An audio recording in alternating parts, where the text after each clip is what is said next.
سب سے بڑا ظلم شرک ہے۔ اب اس کے برعکس دیکھیے، قرآن مجید میں متعدد مقامات پر حضرت ابراہیم علی نبینا علیہ الصلوۃ والسلام کا ذکر آتا، ان کی جلالت قدر، ان کا جو مقام اور مرتبہ ہے، اس کا آپ کو اندازہ ہے کہ تین نسبتیں ہیں اور تینوں نہایت بلند۔ اللہ کے ساتھ نسبت یہ ہے کہ خلیل اللہ ہے، یہ خلت الہی کا جو مقام ہے، اچھی طرح نوٹ کر لیجئے، اس کی عظمت شاید اس وقت ظاہر ہوگی جب میں یہ حقیقت آپ کے سامنے رکھوں کہ ہمارے نبی کریم صلی اللہ علیہ وسلم نے یہ فرمایا کہ میرا خلیل صرف اللہ، کوئی فرد نوع بشر حتیٰ کہ ابو بکر صدیق بھی خلت محمدی کے مقام پر فائز نہیں۔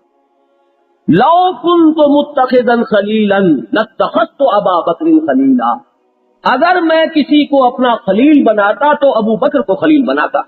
یہ بناتا ہے، اصل یہ جو رشتہ ہے خلیل ہونے کا، یہ محمد الرسول اللہ صلی اللہ علیہ وسلم کا صرف اپنے رب کے ساتھ وہ رشتہ ہے کہ جس کی قرآن مجید اتنے اہتمام کے ساتھ وضاحت کر رہا ہے کہ وہ تعلق ہے حضرت ابراہیم کا اپنے رب، واتخذ اللہ ابراہیم خلیلا۔ دوسری نسبت رسولوں اور نبیوں کے ساتھ تو آپ ابو الانبیاء ہیں، سینکڑوں نبی آپ کی نسل میں ہو، کیسے کیسے جلیل القدر پیغمبر، موسیٰ بھی اور عیسیٰ بھی۔ عیسیٰ اگرچہ بن باپ کے پیدا ہوئے لیکن ان کی والدہ تو حضرت ابراہیم علیہ السلام کی نسل ہی سے۔ محمد الرسول اللہ صلی اللہ علیہ وسلم یہ تو ہے اولو العزم من الرسل میں سے، باقی سینکڑوں نبی ہیں کہ جو آپ کی نسل میں، تو ابو الانبیاء، اور پوری نوع انسانی کے لیے امام الناس۔ وَإِذِ ابْتَلَىٰ إِبْرَاهِيمَ رَبُّهُ بِكَلِمَاتٍ فَأَتَمَّهُنَّ قَالَ إِنِّي جَاعِلُكَ لِلنَّاسِ إِمَامًا۔ اس جلالت قدر کے ساتھ آپ دیکھیں گے کہ قرآن مجید میں جہاں کہیں حضرت ابراہیم علیہ السلام کا ذکر آیا، ان کو جو آخری سند دی جاتی ہے وہ یہ ہے کہ وَمَا كَانَ مِنَ الْمُشْرِكِينَ۔ معلوم ہوا کہ شرک سے بالکل آزاد ہو جانا یہ انسانیت کے لیے معراج، یہ بلند ترین مقام ہے کہ جس تک انسان پہنچ سکتا، اور جس کے بارے میں اللہ تعالیٰ یہ فرما دے کہ میرا یہ بندہ مشرک نہیں ہے، میرا یہ بندہ شرک سے پاک ہے، تو گویا کہ اسے آخری سند مل گئی، آخری سرٹیفکیٹ مل گیا، آخری ٹیسٹیمونیل مل گیا۔ ان دونوں چیزوں کو جب بیک وقت ذہن میں رکھیں گے تو میں ایک نتیجہ نکالتا ہوں، اس پر غور کیجیے۔ یعنی یہ دو باتیں کہ ایک طرف تو ہمارے دین میں سب سے بڑا جرم، سب سے بڑا گناہ، سب سے بڑا ظلم جو ناقابل عفو ہے وہ شرک، سب سے بڑی سند، سب سے بڑا سرٹیفکیٹ، سب سے بڑا ٹیسٹیمونیل، سب سے اونچا مقام یہ ہے کہ انسان شرک سے بالکل پاک۔ ان دونوں کو جمع کیجئے تو ایک بات سامنے آئے گی۔ واقعہ یہ ہے کہ گمراہی اور ضلالت اور کجروی، خواہ وہ نظریات کی ہو، عقائد کی ہو یا اعمال کی، اگر تجزیہ کیا جائے گا تو معلوم ہوگا کہ اس کے ڈانڈے کہیں نہ کہیں شرک سے ملے، اور خیر اور خوبی اور بھلائی اور نیکی، صحت فکر، صحت عقیدہ، صحت عمل، اس کے جتنے بھی شعبے ہیں وہ لازماً فروع ہیں، کرولریز ہیں، لازمی نتائج ہے توحید۔ یہ اس طریقے سے ہماگیر تصور ہے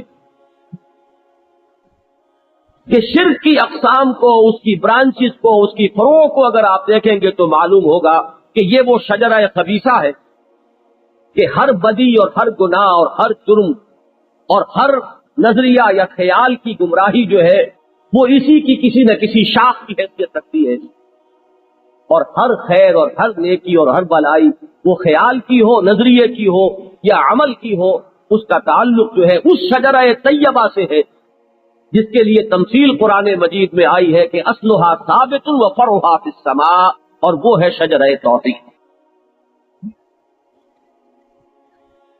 اس شرک کی ہماگیری کا ایک تصور قرآن مجید میں سورہ یوسف کے آخری آیات میں آیا، وما یؤمن اکثرهم باللہ الا وهم مشرکون۔ انسانوں کی اکثریت کا حال یہ ہے کہ وہ اللہ کو مانتے ہیں مگر کسی نہ کسی نوع کے شرک کے ساتھ۔ یہ بات جان لیجئے کہ اللہ تعالیٰ کا انکار تو تاریخ انسانی میں آپ کو شاذ ہی کہیں ملے، کہیں کہیں اس قسم کے لوگ کہ جن کی مت بالکل ماری گئی ہو وہ آپ کو مل جائیں گے۔ آج کے دور میں بظاہر ایسے محسوس ہوتا ہے کہ خدا کے انکار جو ہے وہ بہت عروج پر ہے، واقعہ یہ نہیں ہے۔ خدا کو وہ بھی مانتے ہیں لیکن در حقیقت انہوں نے مادے کو خدا کے مقام پر لے جا کر بٹھا دیا، انکار نہیں۔ ایک حقیقت کبریٰ کو ماننے پر سب مجبور، سارا جو اختلاف ہو جاتا ہے وہ اس کی صفات میں ہے، وہ الحی ہے یا مردہ ہے۔ مردہ ہے تو اسے مادہ کہہ لیجئے، اور الحی القیوم ہے، صاحب ارادہ ہے وہ اللہ۔ تو فرق تو سارا صفات کا ہے۔ بہرحال میں یہ عرض کر رہا تھا کہ خدا کو خدا کے نام سے ماننے والے تاریخ انسانی میں ہمیشہ عظیم اکثریت میں رہے ہیں، خدا کا صاف انکار کرنے والے شاذ رہے ہیں، خدا کو کچھ اور ناموں کے تحت ماننے والوں کی تعداد شاید کچھ اور مل جائے۔ لیکن جو سب سے بڑی گمراہی ہمیشہ رہی ہے وہ یہ ہے کہ ایک خدا کو ماننے کے ساتھ ساتھ کچھ اور خداؤں کو مانا گیا، ان کو تسلیم کیا گیا، کسی نوع کے شرک کی آمیزش کر لی گئی اس ایمان کے ساتھ۔ یہ ہے اصل گمراہی، یہ ہے وہ چیز کہ جو پوری تاریخ انسانی میں ہمیں پھیلی ہوئی اور چھائی ہوئی۔ اس کا ایک نتیجہ دیکھیے، اگرچہ مجھے یہ یقین ہے، میں اپنے حقیقی جو قلبی احساسات ہیں وہ آپ کے سامنے رکھ رہا ہوں کہ مسلمان کا خمیر جس مٹی سے اٹھا وہ جان بوجھ کر کبھی شرک نہیں، ناممکن۔ اس میں اگر شرک آتا ہے تو غیر محسوس طریقے سے آتا ہے، مغالطے کے باعث آتا ہے، وہ اس کو شرک سمجھ کر شرک نہیں کرتا، اس میں جہالت ہو سکتی ہے، ناسمجھی ہو سکتی ہے۔ اس کی ایک شکل یہ بھی ہوتی ہے کہ ہر دور میں یہ مرض ایک نئی صورت اختیار کر کے سامنے آتا ہے، اس کو پہچاننے میں کوتاہی رہ جاتی، جب تک کہ یہ صلاحیت پیدا نہ ہو جائے کہ بہر رنگے کے خواہی جامہ میں پوش من انداز قدت رامی شناسا، کہ خواہ تم کسی بھی رنگ کا لبادہ اوڑھ کر آ جاؤ، میں تمہیں تمہارے قد سے پہچان لوں۔ جب تک یہ صلاحیت پیدا نہ ہو جائے، ہو سکتا ہے کہ ایک شخص بزور میں خیش بڑا موحد ہو اور پچھلے ادوار میں شرک کی جتنی صورتیں رائج رہیں ان سب سے بری ہو، علماء نے جن جن کی نشاندہی کر دی ہے ان سب سے وہ اپنے آپ کو پاک کر چکا ہو، وہیں ہم اپنے دور کے شرک کو نہ پہچان پایا ہو اور اس میں وہ ملوث ہو۔ اس پر گفتگو تو بعد میں ہوگی، لیکن میں مثال کے طور پر علامہ اقبال کی وہ نظم پیش کر رہا ہوں، وطنیت، اس کا پہلا بند، اس دور میں اور ہے، جام اور ہے، جم اور، ساقی نے بنا کی روش لطف و ستم اور، تہذیب کے آزر نے ترشوائے صنم اور، مسلم نے بھی تعمیر کیا اپنا حرم، اور ان تازہ خداؤں میں بڑا سب سے وطن ہے، جو پیرہن اس کا ہے وہ مذہب کا کفن۔ اب غور کیجئے، کتنا پیارا مصرع ہے، تہذیب کے آذر نے ترشوائے صنم، اور آج سے 4,500 برس کا آذر پتھر کی مورتیاں تراشتا تھا۔ آج کا آذر کچھ خیالی تصورات کے بت بنائے ہوئے۔ زمانے کی بات ہے، اس وقت انسان زمین سے زیادہ سے زیادہ 5-6 فٹ چھلانگ لگا سکتا ہوگا، آج چاند تک پہنچا ہوا ہے۔ لہذا شرک نے بھی بڑی اونچی اڑان اڑی ہے، بڑی مختلف صورتیں اختیار کی ہیں۔ ضرورت اس عقابی نگاہ کی ہے جو اپنے دور کے شرک کو پہچان۔ اگر یہ نہ ہوگا تو ہو سکتا ہے، جیسا کہ میں نے عرض کیا، کہ ایک شخص اپنے خیال میں پورے خلوص کے ساتھ شرک کی ہر قسم سے اعلان برات کر چکا ہو، عملاً اپنے آپ کو بری کر چکا ہو، لیکن اس کے باوجود وہ کسی نوع کے شرک میں مبتلا ملوث۔ لہذا ضرورت اس بات کی ہے کہ ایک بڑا جامع اور ہماگیر تصور ہمارے سامنے ہو، اور نہ صرف یہ کہ ہم تمام اقسام شرک کا احاطہ کر لیں اپنے ذہن اور فہم میں، بلکہ ہمارے اندر وہ اجتہادی صلاحیت پیدا ہو جائے کہ شرک جو اور نیا لبادہ اوڑھے اور جو اور نئی شکل اختیار کرے اسے بھی ہم پہچانیں۔ اس کے لیے ضرورت ہے ایک اندرونی بصیرت کی، وہ اصول تلاش کر لیے جائیں کہ جن اصولوں کو اگر مد نظر رکھا جائے تو شرک جس صورت میں بھی آ رہا ہو، جس شکل میں بھی آ رہا ہو، جو نیا بھیس بدلے اور جو نیا لبادہ اوڑھے، اس میں انسان اس کو پہچانے۔ لہذا اس وقت جو گفتگو ہوگی وہ زیادہ تر اقسام شرک کے ذیل میں ہوگی۔ اب اقسام شرک کے سلسلے میں بھی ہمارے ہاں مختلف تقسیمیں ہیں جو علماء نے کی ہیں۔ مثلاً ایک تقسیم یہ ہے کہ ایک شرک جلی ہے، ایک شرک خفی ہے۔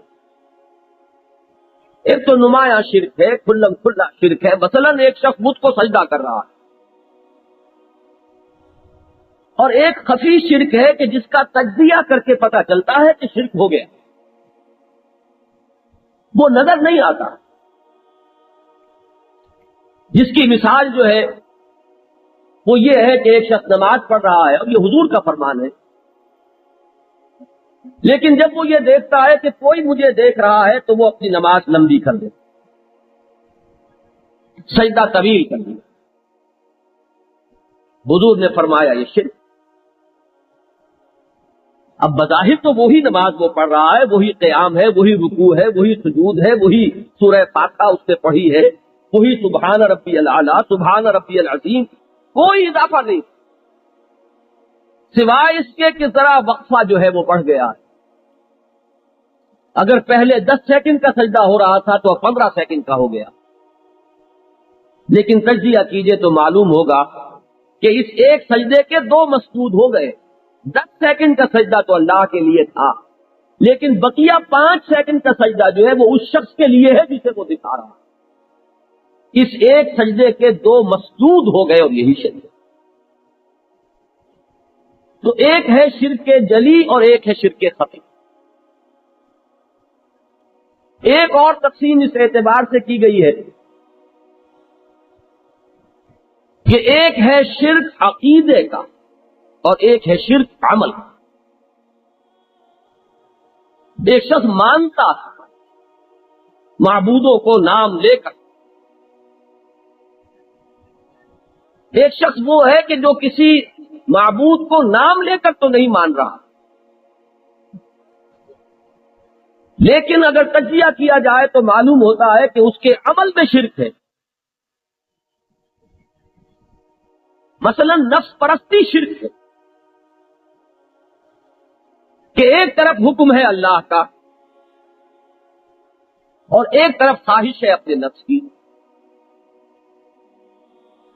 ہم کتنے ہی مواقع پر اللہ کے حکم کو پسے پش ڈال کر اپنے نفس کی خواہش کو مقدم کرتے ہیں۔ اس وقت ہمارا اصل معبود کون ہے؟ ہمارا نفس۔ ارأیت من اتخذ الہہ ہواہ، اے نبی کیا آپ نے غور کیا اس شخص کے حال پر جس نے اپنی خواہش نفس کو اپنا معبود بنا لیا؟ یہاں نوٹ کیجئے کہ لفظ الہ استعمال ہوا ہے تاکہ کوئی مغالطہ نہ رہے۔ جو ہمارے کلمہ طیبہ اور کلمہ شہادت کا لفظ ہے لا الہ الا اللہ، ارأیت من اتخذ الہہ ہواہ افانت تکون علیہ وکیلا، کیا آپ نے غور کیا اس شخص کے حال پر جس نے اپنی خواہش نفس کو اپنا معبود بنا لیا؟ تو کیا آپ ایسے شخص کی ذمہ داری لیں گے؟ معلوم ہوا کہ عمل میں شرک ہو رہا ہے، عقیدے میں شرک نہیں۔ اس شخص نے کبھی بھی اپنے نفس کو معبود مانا نہیں، بلکہ آپ اس سے کہیں گے تو وہ آپ کا سر پھوڑ دے گا، لیکن عمل میں اس کے شرک موجود۔ اسی ذیل میں آئے گی حضور کی وہ حدیث کہ تعس عبد الدینار و عبد الدرہم، ہلاک ہو جائے درہم و دینار کا بندہ۔ وہاں لفظ عبد لایا گیا، عبادت۔ یا ایھا الناس اعبدوا ربکم الذی خلقکم۔ روپے اور پیسے کی پوجا کس نوعیت سے ہوتی ہے؟ روپے کو کسی نے معبود نہیں مانا لیکن اس کی بندگی کر رہا ہے، اس کا نام خواہ عبد الرحمن ہو اور عبداللہ ہو، اصل میں وہ عبد الدینار ہے اور عبد الدرہم۔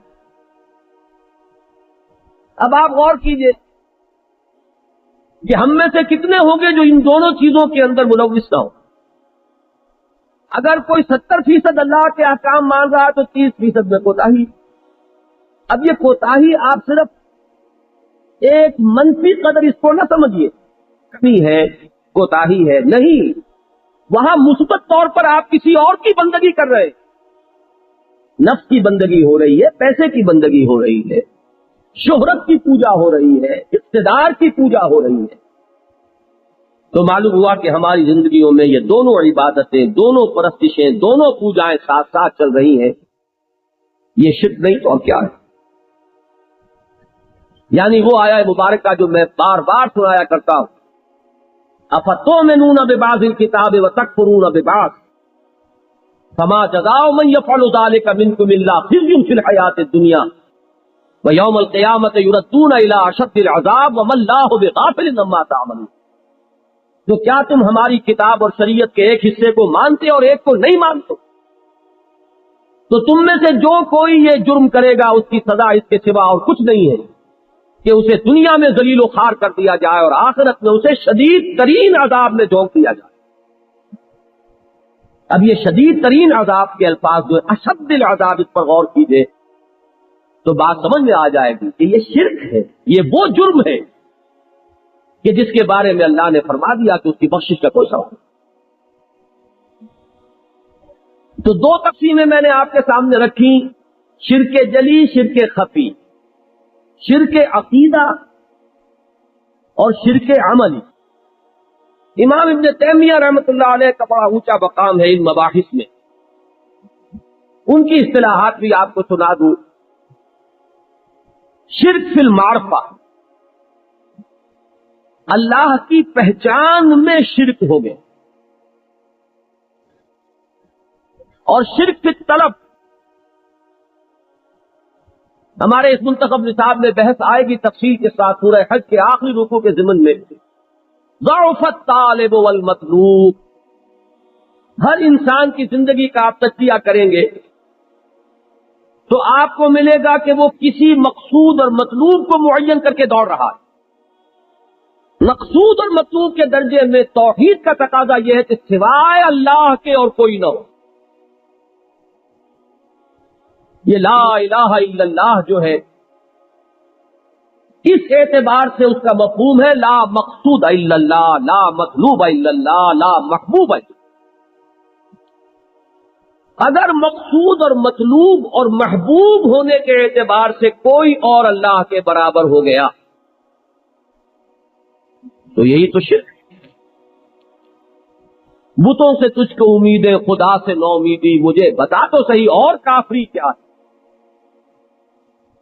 تو یہاں ان دو اصطلاحات میں جمع کیا ہے امام ابن تیمیہ رحمۃ اللہ علیہ نے شرک کی بحث کو، کہ شرک فی المعرفہ، اللہ کے پہچان میں کوئی کمی نہیں، اس کی ذات و صفات کے ضمن میں کہیں کسی کو لا کر اس کا ساجی ہم پلہ بنا دیا گیا، یہ معرفت خداوندی میں شرک ہے۔ اور جو شرک فی العمل ہے اس کو گویا کہ انہوں نے دوسرا نام دیا شرک فی الطلب، کہ اگر مطلوب و مقصود اور محبوب حقیقی ہونے کے اعتبار سے کوئی شے، کوئی شخص، کوئی ہستی، کوئی ادارہ اگر اللہ کے ہم پلہ ہو جاتی ہے، دل کے سنگھاسن پر اگر وہ اللہ کے برابر آ کر بیٹھ گئی ہے، تو جان لیجئے کہ یہ شرک فی الطلب۔ ایک تیسری تقسیم جو میرے نزدیک سب سے زیادہ کمپریہنسو ہے، اور میں اپنی گفتگو اسی کے اعتبار سے کروں گا، اور میں یہ سمجھتا ہوں کہ اگر اس تقسیم کے حوالے سے اقسام شرک کا ایک دفعہ احاطہ کر لیا جائے تو انشاءاللہ وہ باطنی بصیرت پیدا ہو جائے گی کہ جس سے پھر کوئی اور صورت بھی اگر کبھی پیدا ہوئی تو اس کے پہچاننے میں دقت نہیں۔ وہ تقسیم یہ ہے کہ شرک کی تین قسمیں ہیں۔ ایک ہے شرک فی الذات، اللہ کی ہستی، اللہ کی ذات میں کسی کو اس کا ساجی، ہم پلہ، اور اصل جو لفظ ہوگا عربی کا وہ کفر۔ ہم اردو میں عام طور پر ہم کفر کہہ دیتے ہیں،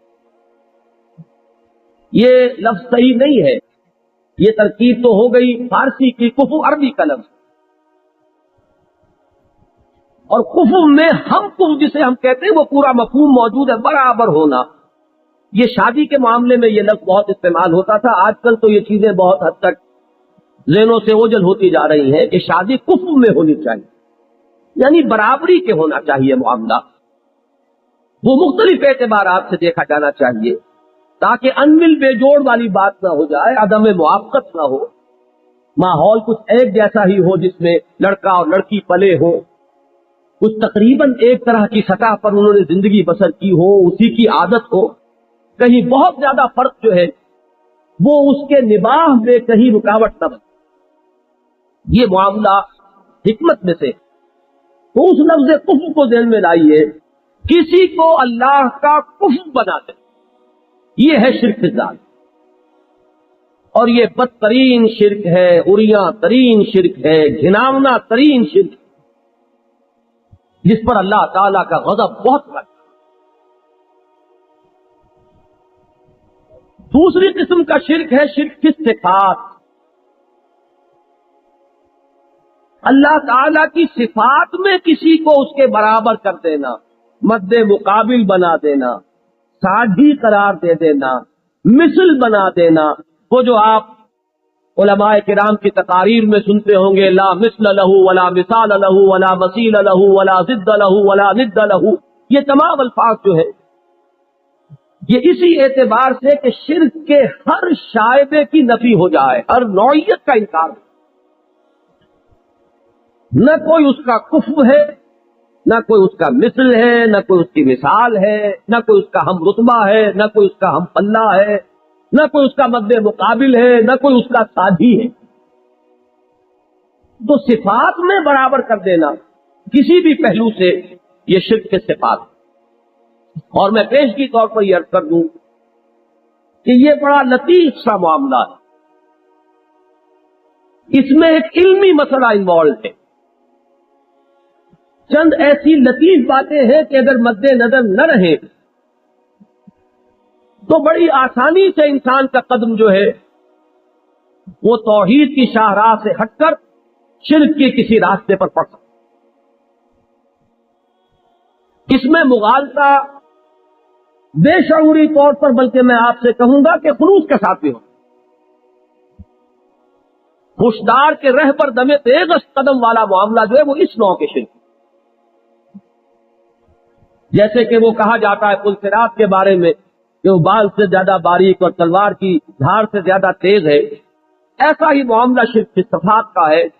اس کے چند جو اہم اور موٹے جو مسائل ہیں ان پر جب گفتگو ہوگی تو یہ حقیقت واضح ہوگی، اور انشاءاللہ بہت سے اس سے جو ہمارے ہاں عقائد کے ضمن میں پڑے ہوئے ہیں اور جس کی وجہ سے بڑی کھینچ تان ہے اور بڑی کشمکش ہے اور رسا کشی ہے، آپ کو الجبرا کے فارمولوں کی طرح کی وہ بات جو ہے ہاتھ میں آ جائے گی کہ جس کے بعد وہ تمام عقدے حل ہوتے۔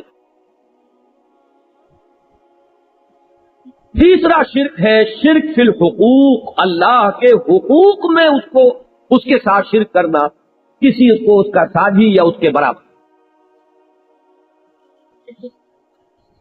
اللہ تعالیٰ کے حقوق اگر ویسے تو گنے جائیں تو بہت ہو جائے،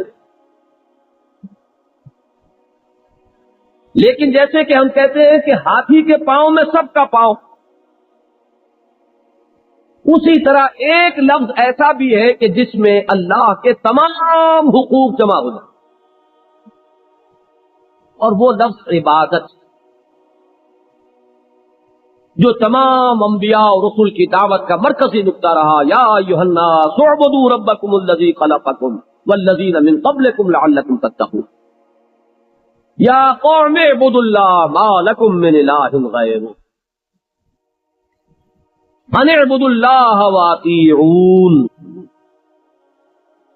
یہ جو انسان کی غایت تخلیق ہے، اس کی زندگی کا مقصد ہے، وما خلقت الجن والانس الا لیعبدون، اس عبادت میں شرک، اللہ تعالی کے تمام حقوق آ گئے اس لفظ عبادت میں، تو شرک فی الحقوق کو آپ کہہ سکتے ہیں شرک فی العبادت۔ البتہ پھر اس عبادت کے 5 رخ ہیں جن کے بارے میں گفتگو ہوگی تو معلوم ہو جائے گا کہ شرک فی العبادت کی یہ صورتیں ہیں۔ اس طریقے سے انشاءاللہ جب ہم اقسام شرک کو اس تقسیم سے سمجھ لیں گے ایک مرتبہ، تو مجھے امید ہے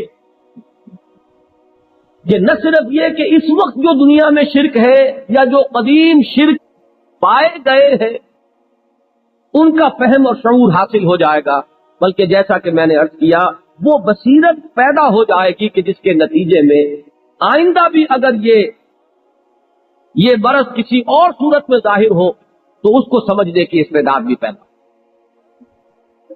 اب میں اللہ کا نام لے کر شرک فی الذات کی بحث شروع کر رہا ہوں۔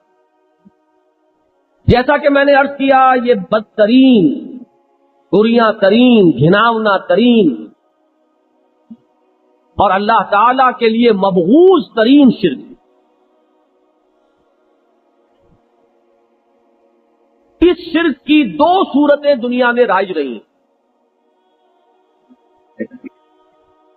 ایک کو آپ کہہ سکتے ہیں مذہبی نوعیت کا شرک، اور ایک کو آپ کہہ سکتے ہیں فلسفیانہ نوعیت کا شرک۔ بلکہ صحیح تر تعبیر یہ ہوگی کہ پہلا شرک وہ ہے جو ان قوموں میں پیدا ہوا کہ جو اپنے آپ کو رسولوں سے منسوب کرتی ہیں اور جو آسمانی ہدایت پر یقین رکھتی ہیں، اور دوسرا وہ ہے کہ جو ان قوموں میں پیدا ہوا کہ جن کے مذاہب کی اصل حقیقت فلسفیانہ ہے، کچھ حکماء اور فلاسفہ کے فکر اور ان کی سوچ پر ان کے مذہب کی بنیاد پائی۔ اب پہلی نوعیت کو لیجئے، وہ یہ ہے کہ اللہ کا کسی کو بیٹا یا بیٹی قرار دیا۔ ظاہر بات ہے کہ بیٹا یا بیٹی یہ تو ہم جنس ہم نوع ہوئے، مغل کا بیٹا مغل، سید کا بیٹا سید، انسان کا بیٹا انسان، گھوڑے کا بیٹا گھوڑا۔ معلوم ہوا کہ یہ بالکل برابری والا معاملہ ہے، نوع میں، جنس میں، مرتبے میں، ہر اعتبار سے قطب جو ہے وہ یہی ہے۔ یہی وجہ ہے کہ اس نوع کے شرک پر اللہ تعالی کا غضب بہت بھڑکتا ہے. اور یہ کس قدر قابل تعجب بات ہے. ستم ظریفی دیکھیے کہ اس نوع کے شرک میں مبتلا وہ ہوئے جو نبیوں اور رسولوں کے ماننے والے، جلیل القدر پیغمبروں کی طرف اپنے آپ کو منسوب کرنے والے، آسمانی ہدایت کا دم بھرنے والے، اللہ کی کتابوں کے ماننے. چنانچہ ایک طرف تو لیجئے کہ مشرکین عرب جو اپنے آپ کو منسوب کرتے تھے اس موحد اعظم حضرت ابراہیم علی نبینا علیہ الصلوۃ والسلام کی طرف، جن کا دعویٰ یہ تھا کہ ہم حنیفی ہیں، یعنی دین حنیف پر ہیں، وہی دین حنیف جو دین کے حضرت ابراہیم کا تھا. ان کا حال یہ تھا کہ انہوں نے فرشتوں کو خدا کی بیٹیاں قرار دیا. حضرت عزیر علیہ السلام کو ابن اللہ کہا گیا، اللہ کا بیٹا مانا. تورات کو اگر آپ پڑھ جائیے تو معلوم ہوگا کہ شرک کی مذمت وہاں جس شدت کے ساتھ آئی، شرک کو تعبیر کیا گیا ہے زنا کے ساتھ. وہاں بار بار آپ کو یہ تمثیل ملے گی کہ جیسے کسی شخص کی بیوی جو ہے وہ زنا کی مرتکب ہو اور اپنے شوہر سے بے وفائی کرے، بالکل یہی طرز عمل ہے اس شخص کا جو اللہ تعالیٰ کے ساتھ بے وفائی کر رہا ہے اور شرک کر رہا ہے. یہاں حضرت موسیٰ علیہ السلام نے شرک کی سزا کے طور پر وہ ارتداد کا قتل جو یہاں ہمارے ہاں مابہ نزاع بنا ہوا ہے، ہزاروں اسرائیلیوں کو تحت کیا. لیکن اسی قوم میں یہ شرک پیدا ہوا کہ انہوں نے حضرت عزیر علیہ السلام کو خدا کا بیٹا، اور یہ مرض اپنی انتہا کو پہنچا ہے. یہ گمراہی اپنے نقطۂ عروج کو پہنچی ہے. عیسائیوں کے ہاں جنہوں نے حضرت مسیح علیہ السلام کو خدا کا بیٹا قرار دیا، یہودیوں میں تو وہ ایک دور بھی تھا، ان کے کچھ فرقے تھے جنہوں نے ایسا کیا. مسیحیت کل کی کل جو ہے وہ اسی عقیدے پر مبنی، اور انہوں نے تو غلو کیا ہے اس درجے کہ انہوں نے صراحت کی ہے کہ اللہ کا صلبی بیٹا. لفظ ولد استعمال. یہاں یہ ذہن میں رکھیے کہ ابن کے لفظ میں دو احتمالات ہیں. ابن عربی زبان میں کسی تعلق اور نسبت کو بھی ظاہر کرتا ہے، ضرورت نہیں کہ وہ باپ اور بیٹے ہی کی نسبت ہو. مثلاً آپ ابن الوقت کہتے ہیں، وہ وقت کا بیٹا نہیں، یعنی جس کا بندھن، جس کا تعلق جو ہے وقت سے ہے، وقت وقت کی بات ہے، برد باد نما ہے. ہوا ادھر کی چل رہی ہو تو ادھر کو اس کا رخ ہے، اور ادھر کی چل پڑے تو ادھر کو رخ ہو جائے گا، وہ ابن الوقت. ابن السبیل کہتے ہیں، راستہ چلنے والا مسافر، راستے کا بیٹا نہیں لیکن راستے کے ساتھ جڑا ہوا ہے، چلا جا رہا ہے. تو ابن کا لفظ جو ہے وہ ذو معنیین ہے، اس میں احتمال ہے. اور اسی معنی میں اصل میں حضرت مسیح علیہ السلام نے، جہاں تک اناجیل اربعہ کا تعلق ہے اس کا اگر ہم مطالعہ کریں تو معلوم ہوتا ہے کہ وہ اس معنی میں لفظ استعمال کرتے رہے بطور استعارہ.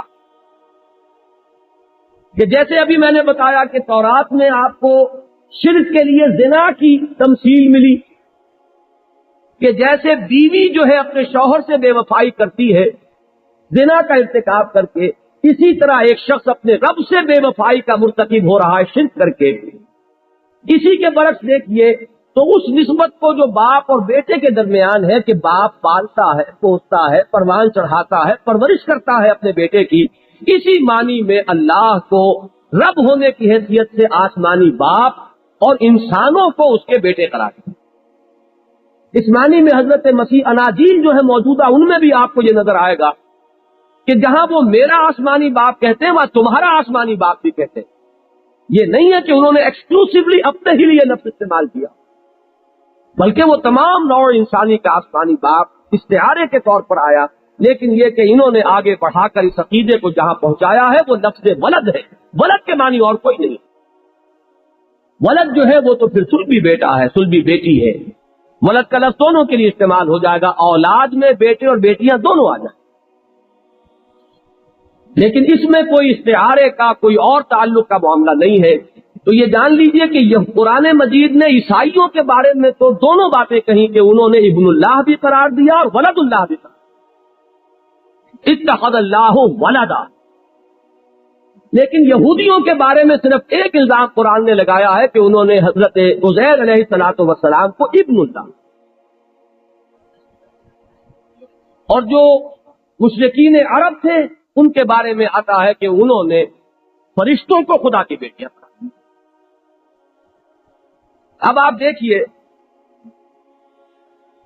سورہ اخلاص جو توحید کے موضوع پر جامع ترین سورت ہے، اس میں آپ دیکھیں گے 4 آیتوں میں سے پہلی 2 آیتیں جو ہیں وہ تو فلسفیانہ ہیں، بہت بلند، ان پر اس وقت گفتگو نہیں ہوگی. لیکن آخری 2 آیات جہاں آ کر مضمون سب سے زیادہ نمایاں ہوتا ہے وہ اسی نوع کے شرک سے متعلق ہے. قل هو اللہ احد اللہ الصمد، یہ تو 2 آیات وہ ہیں جو میں نے عرض کیا بہت بلند پایا فلسفیانہ مفہوم کی حامل. لم یلد ولم یولد ولم یکن لہ کفوا احد، یہ 2 آیات ہیں جو اس نوع کے شرک کی نفی کر رہی ہیں. نہ اس نے جنا نہ وہ جنا گیا، ان تمام رشتوں سے وہ بالکل پاک ہے. نہ کوئی اس کا باپ ہے، نہ اس کی ماں ہے، نہ کوئی اس کا بیٹا ہے، نہ اس کی کوئی بیٹی ہے. اور پھر جو اس کا مفہوم بیان کیا گیا، جو نتیجہ نکالا گیا، وَلَمْ يَكُنْ لَهُ كُفُوًا أَحَدٌ، اس کا کفو کوئی نہیں، اس کا برابر کا کوئی نہیں ہے، اس کا ہم پلہ کوئی نہیں ہے، اس کا ہم جنس کوئی نہیں ہے، اس کی نوع کا کوئی نہیں ہے.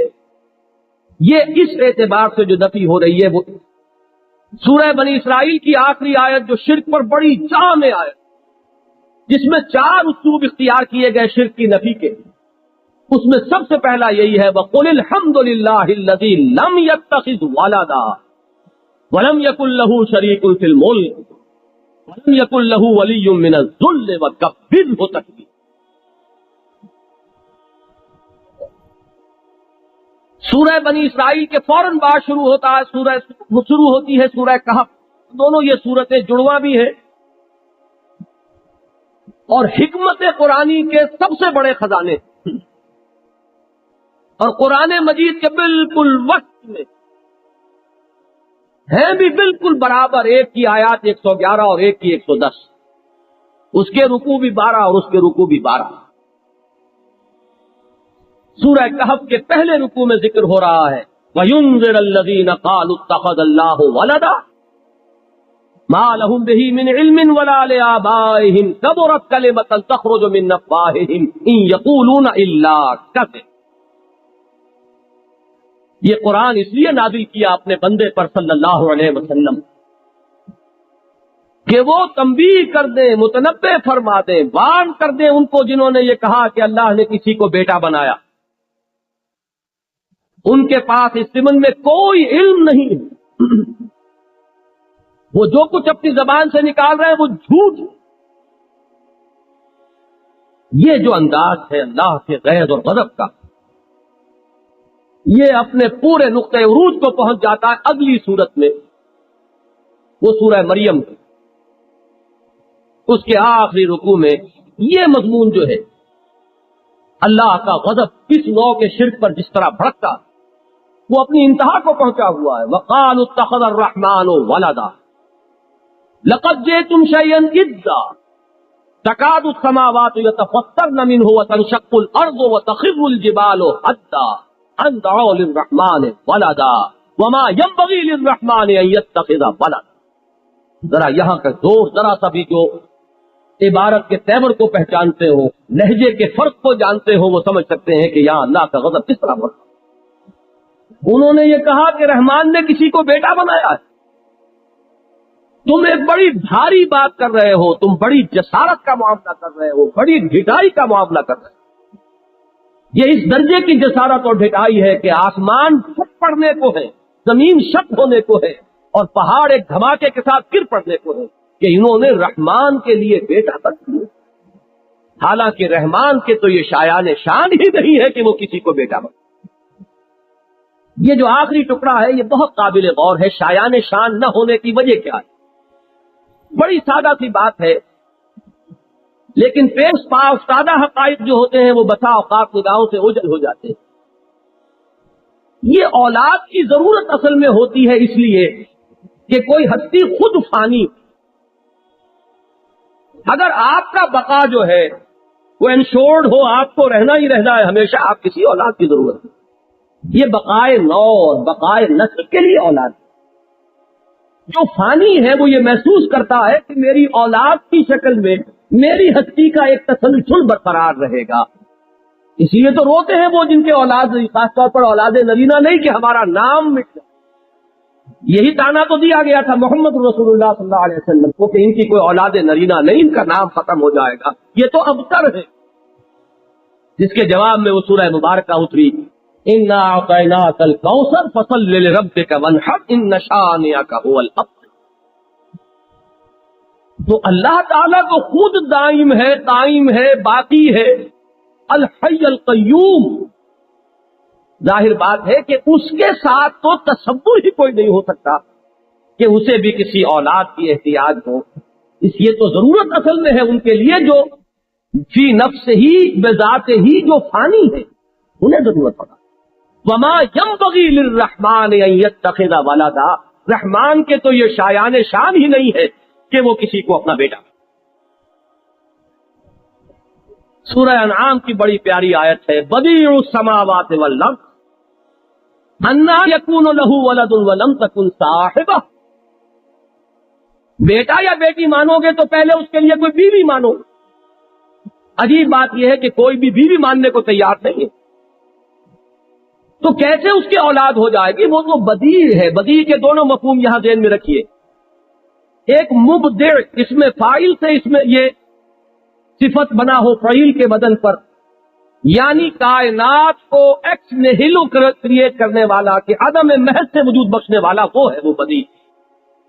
اور ایک بدیع کا لفظ استعمال ہوتا ہے بدائے و صنائے، بدیع چیز انوکھی، بے مثل۔ یہاں اللہ تعالیٰ کی وہ شان بھی ظاہر ہو رہی، وہ مثل ہے،